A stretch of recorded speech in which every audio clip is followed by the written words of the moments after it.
저의 이제 환경을 생각해 보면 저한테 이제 오빠가 있어요. 3살 위에 오빠가 맞아. 있어요. 특별한 이야기인데 저한테는 어쨌든 오빠가 이제 저보다는 제가 항상 동생이라고 생각하고 지냈어요. 사회적인 기준으로 봤을 때는 부족하고 좀 장애가 있죠. 그러다 보니까 조금 그 압박이 늘 심했던 것 같아요. 나보다 오빠고 네가 동생이지만 오빠지. 뭐 오빠를 좀 챙겨야 된다 그런 말은 사실 그렇게 기억나게 많이 들은 것 같지는 않은데 상황상 정황상 제가 그거를 많이 이렇게 주워 먹은 것 같아요. 그 스스로 돌아다니면서 집을 계속 돌아다니면서 맞아 내가 이걸 해내야지. 그러다 보니까 내가 조금 너무 말 잘 듣는 아이가 된 건 아닌가 뭐 그런 고민들이 있었어요. 그리고 이제 웬만하면은 갈등 없이 해결하는 것이 저한테는 가장 최선이었고 저는 항상 모든 게 괜찮은 아이. 저 아무거나 괜찮아요. 저는 음식이 잘못 나와도 예를 들어서 현희 언니랑 같이 밥을 먹으러 갔는데 제 건 잘 나왔는데 언니께 잘못 나온 거예요. 그러면 아줌마 여기 잘못 나왔어요 했으면 예전에 저는 왜 뭔데? 왜 내 거랑 바꿔줘요. 와. 내 거 그냥 차라리 그 약간 해서 좀 그런 약간 갈등은 없이. 팽팽해지는 그 분위기가 너무 불편한 그렇죠. 거예요, 제가. 네. 그냥 먹거나. 네, 네. 그냥 먹거나 나오는데. 좀, 네네. 두 분이 매우 시작점은 같아요. 그렇죠? 네, 그래서 매우 비슷한 특징을 갖고 있는데요. 네. 다만 이제 약간 경로가 조금 다르게 가는데 우리 우종 씨는 대인관계에 갈등이 생기는 걸 힘들어한다면 우리 윤지 씨는 부정적 감정에 억압과 억제가 많아요. 그걸 굉장히 많이 참는 거죠.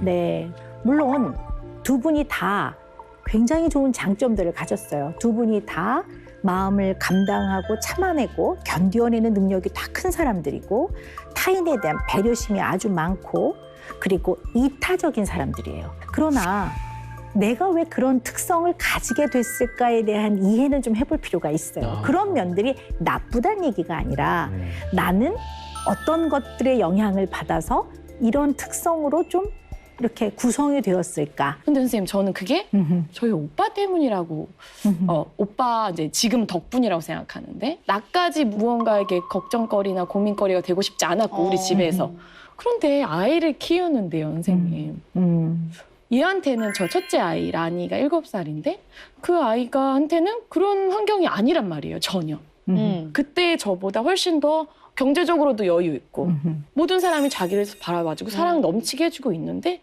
이 아이가 저와 같은 그런 성향을 많이 가지고 있는 거예요. 그래서 제가 생각했어요.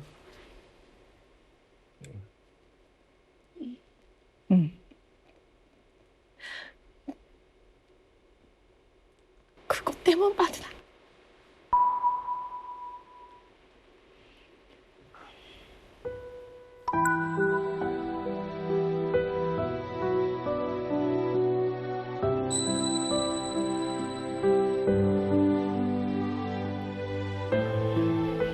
그것 때문만은 아니었는지도 모르고 그냥 내 기질이 제 기질이 원체 감성적이고 태어나기를 근데 제가 살아오기를 한편으로는 덕분이라고 했지만 때문이라고 생각한 적도 분명히 있었을 거란 말이에요. 어렸을 때. 근데 제가 제 아이를 보면서 그거 아닌가 봐. 내가 조금 너무 오바해서 생각했는지도 모르겠다.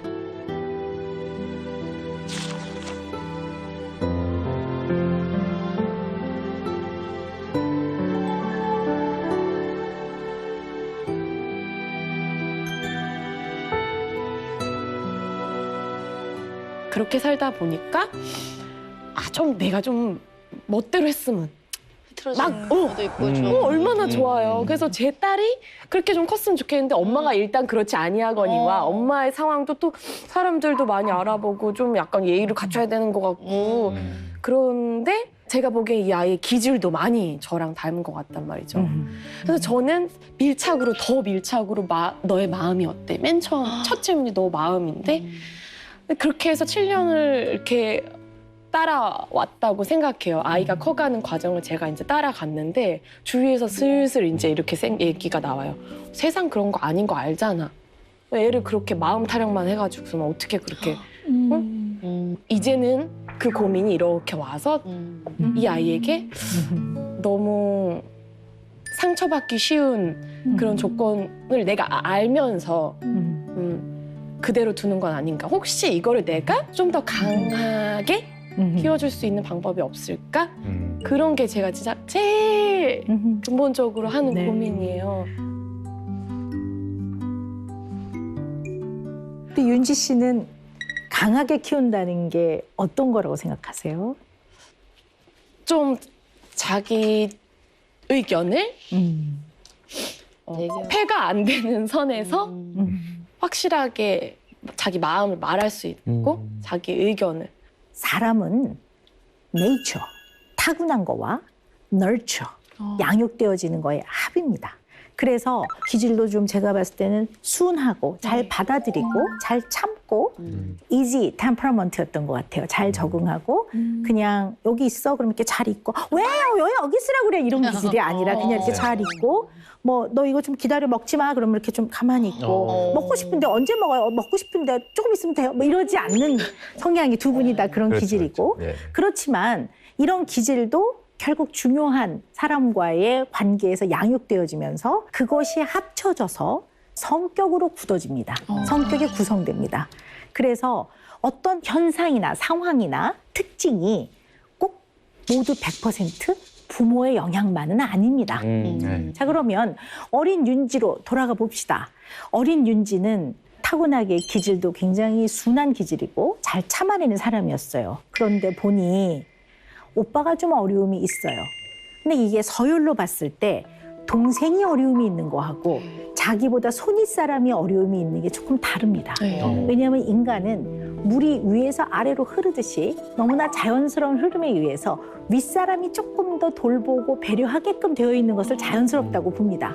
그러면 내가 누나가 돼서 남동생이 어려울 때 조금 참아주는 거와 오빠든 언니가 어려움이 있는데 내가 동생으로서 그걸 좀 견뎌야 되는 상황은 어떤 누구라도 좀 힘들 수 있습니다. 자, 그런데 어린 윤지는 야무지고 똑부러지고 손 안 가고 자기 할 일을 탁탁탁탁 알아서 해서 그야말로 주변 사람이 진짜 손 안 가는 딸이다.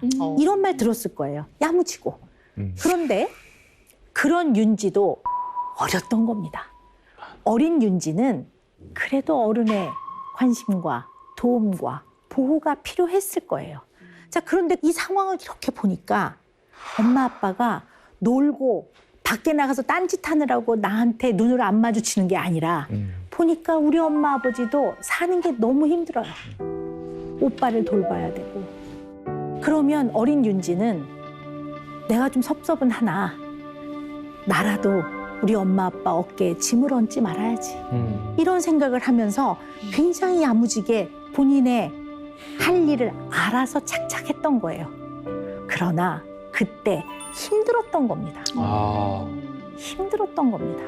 부모로부터 힘들 때 위로를 받고 또 어려울 때 보호를 받고 또 외로울 땐 옆에 있어주고 사랑이 필요할 땐 사랑한다고 해주는 이런 기본적인 의존적 욕구를 잘 채우지 못했을 가능성이 있어요. 그리고 그것을 요구하는 것이 굉장히 부모한테 미안한 거죠. 그러면 참고 견딘 건 사실이나 어린 윤지한테는 또 역시 그것으로 인한 결핍이 있는 겁니다. 이 결핍이 계속 누군가 굉장히 중요한 사람한테 의지하고 의존해서 채우려고 하는 마음이 남아있는 거죠. 그것이 어떨 때는 배우자일 때도 있고 어떨 때는 심지어 자식일 때도 있습니다. 평생에 걸쳐서 그 결핍을 채우려고 하는데 겉으로는 너무나 독립적이지만 마음 한구석에서는 언제나 부모를 떠나지 못하고 나이가 많이 들어도 부모가 여전히 나를 어린 시절의 아기처럼 나한테 조금 눈을 대주고 관심을 가져주기를 바라면서 과도하게 부모를 돌본다든가 내지는 형제들의 자식을 막 과도하게 막 유학을 보내고 막 결혼을 다 본인이 시키고 뭐 이런 식의 집안의 대소사를 본인이 다 처리하려고 하는 이런 것들이 마음 안에서는 pseudo independence라고 하는 굉장히 허구의 독립을 갖고 있는 그래서 그 부분만큼의 결핍이 있다고 보는 거죠. 그래서 이걸 그냥 알고 있어야 됩니다. 아, 내가 이런 면이 있구나. 그래서 어떤 사람은 이 면 때문에 자식을 키우면서 지나치게 아이한테 의젓하기를 요구하기도 해요. 네. 굉장히 돌보면서도 너 이제 이런 거 할 나이가 됐어. 너 나이가 몇 살인데 이런 것 좀 네가 알아서 해야지라는 말을 하는 경우도 있고 또 반대로 지나치게 아이를 너무 어린아이처럼 다 돌본다든가 케어하거나 그럴 수도 있습니다. 네. 그래서 부모 역시도 그날의 그 결정이 그렇게 살아왔던 인생이 그분들한테는 최선이었을 겁니다. 그러니까 부모를 원망하자는 게 아니라 나한테 그런 면이 있구나. 내가 이렇게 커오면서 이런 면이 내 인생에 좀 영향을 주긴 줬구나라는 거를 잘 알아차려 보자는 거죠. 네. 그래서 어쩌면 윤지 씨가 내 아이만큼은 싫을 땐 싫어요. 이렇게 표현하고 네, 뭐 기분이 나쁠 땐 저 기분 나쁘거든요. 이렇게 표현하기를 바라고 바래요. 네, 그게 이제 우리 윤지 씨가 어릴 때 커오면서 가장 본인한테는 힘들고 어려웠던 부분이 아닌가라고 생각이 듭니다. 맞아요. 제가 네. 가장 하고 싶었지만 하지 못했던 거. 네. 근데 이제 선생님 말씀 중에 막 머리로는 이해가 되니까 그 상황이. 그러니까 그 말을 하는 것을 더 삼키는 그런 게 자연스럽게 그렇게 이어졌던 거 같아요. 그러니까 부모와 자식 간에 가장 중요한 거는 가까운 사람끼리는 마음을 나누는 겁니다. 그래서 윤지 씨가 딸하고 마음을 나누는 것이 가장 건강한 방법입니다. 아이의 마음을 잘 물어본다고 해서 그 아이가 절대 나약한 아이로 크지 않습니다. 네, 우리는 언제나 착각하는 게 있습니다.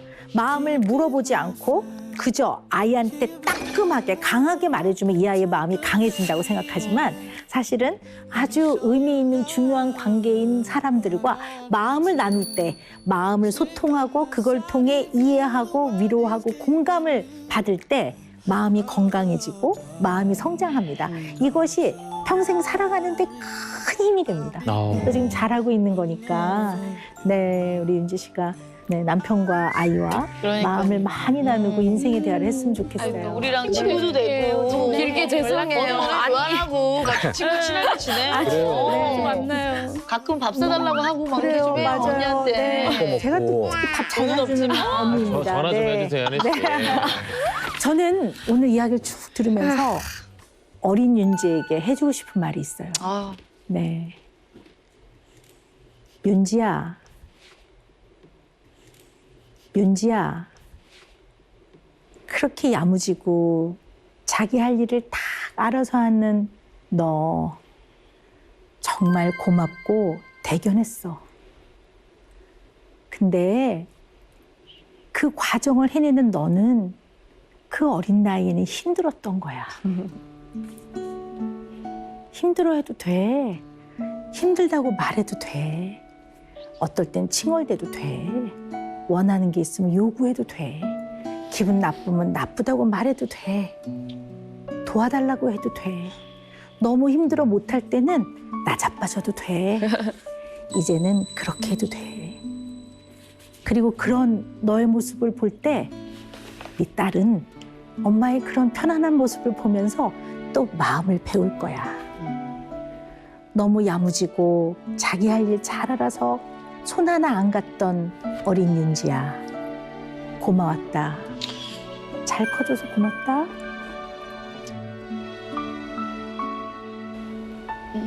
감사합니다.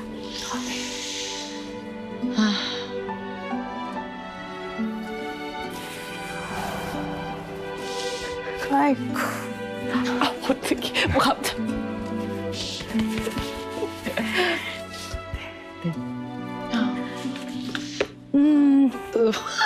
눈물이 나네.